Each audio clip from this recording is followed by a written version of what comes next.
మహానుభావుడైనటువంటి దత్తాత్రేయుడు అనేక విధాలుగా కనపడుతూ ఉంటాడు. నిరంతరము ఏకాంతవాసం కోరుకుంటూ ఉంటాడు. గున్నమావిడి చెట్టు కింద కూర్చుని ఉంటాడట సహ్యాద్రి పర్వతం మీద. ఇప్పటికీ ఆయనని నమ్ముకున్నటువంటి వాళ్ళ దగ్గరికి ఆయన వస్తారు అని ప్రఖ్యాతి. ఆయన గురించి చెప్పుకుంటుంటే సభలో ఏదో ఒక రూపంలో ప్రవేశిస్తారు అని చెప్తారు.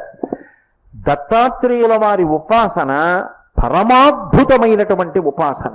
ఆయన ఎక్కువగా గురుతత్వంగా నిలబడతారు. యథార్థమునకు భగవంతుడు గొప్పవాడా గురువు గొప్పవాడా అంటే భగవంతుడి కన్నా గురువే గొప్పవాడు. ఎందుచేత అంటే గురువు జ్ఞానమిస్తాడు, మళ్ళీ ఇక పుట్టవలసిన అవసరం లేని స్థితికి గురువు పైకెత్తుతాడు.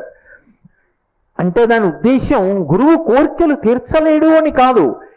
కోర్కెల కన్నా చాలా గొప్ప విషయం ఏమిటి అంటే జ్ఞానం ఇవ్వడం. దానికి అడగక్కర్లేదు, సిద్ధంగా ఉంటాడు ఆయన. అలా కూర్చునేటటువంటి గురువు దగ్గర జ్ఞానాన్ని పొందడం అన్నిటికన్నా గొప్ప విశేషం. మహానుభావుడైనటువంటి దత్తాత్రేయ స్వామి వారు గురు